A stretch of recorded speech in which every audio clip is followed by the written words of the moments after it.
Par rapport à la lecture, que ce soit en format papier ou numérique, l'écoute d'un livre est encore peu courante. Et pourtant, nombreux sont les avantages qu'on en retire.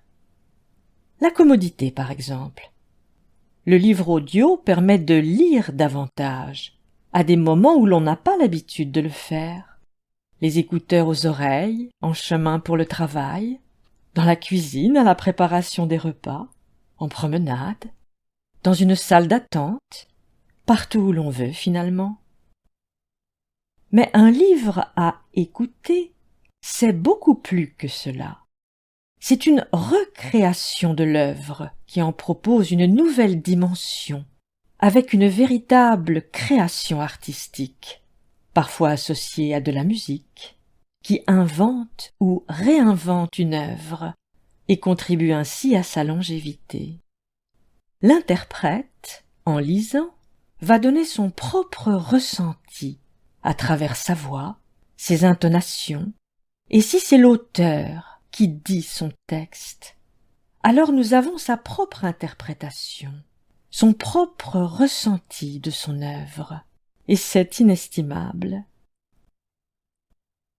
Dans cette collection, ce sont essentiellement les auteurs qui interprètent leurs textes, et c'est ce qui nous différencie des livres audio du commerce.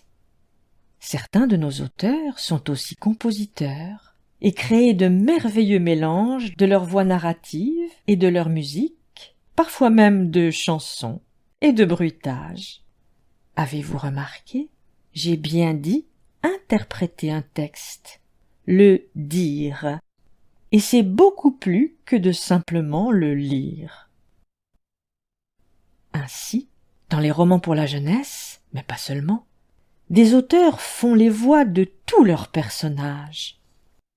Pour chaque livre audio, les auteurs vous proposent d'écouter un petit extrait pour prendre contact avec leur voix, leur façon de dire, l'expression orale donnée à leur propre texte. Et un petit plus encore, juste pour vous, une confidence que l'on vous glisse à l'oreille, un secret. Alors plus d'hésitation, essayez un livre audio. Si vous avez déjà lu l'œuvre, vous la redécouvrirez autrement. Voici le témoignage de Christine, grande lectrice, qui a écouté un livre pour la première fois. Je pense qu'avoir lu avant d'écouter la version audio est un plus pour moi. Entendre les voix m'a davantage entraîné dans le secret de la vie des personnages. La narration, dans ses intonations et les dialogues, me donne l'impression de m'immiscer discrètement auprès d'eux. À l'écoute, on entre plus en confidence. C'est totalement différent. Je dirais que les deux finalement se complètent parfaitement. Ou encore celui de Samantha.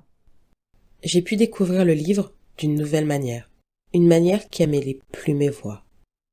L'auteur a réussi le tour de force de mélanger tous mes sens. J'ai arrêté d'écouter avec mes yeux pour voir avec mes oreilles, pour me plonger encore plus profondément au cœur de l'histoire. Et celui d'Aurore, dont c'était aussi le premier livre audio. J'ai eu un coup de foudre pour le roman. Je suis tombée en amour avec l'audio. C'est mon bonheur de ces derniers mois. Et si vous n'avez pas lu le livre avant de l'écouter, voici l'impression qu'en rapporte Marjorie, une autre grande lectrice.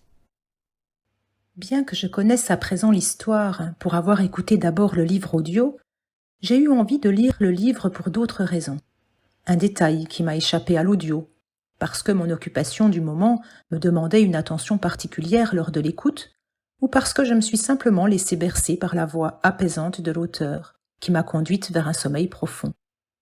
Et puis, la lecture d'un livre provoque d'autres sensations, qu'on ne peut parfois pas expliquer, et que nous ne retrouverons pas dans l'audio. Tenir et sentir un livre, cela n'a pas de prix. Finalement, l'un ou l'autre, c'est bien. Les deux, c'est encore mieux. La voix est la musique de l'âme, disait Barbara. Elle a ce pouvoir de donner vie au texte, de susciter d'autres émotions. et de permettre à la personne qui écoute de se glisser en toute discrétion parmi les personnages.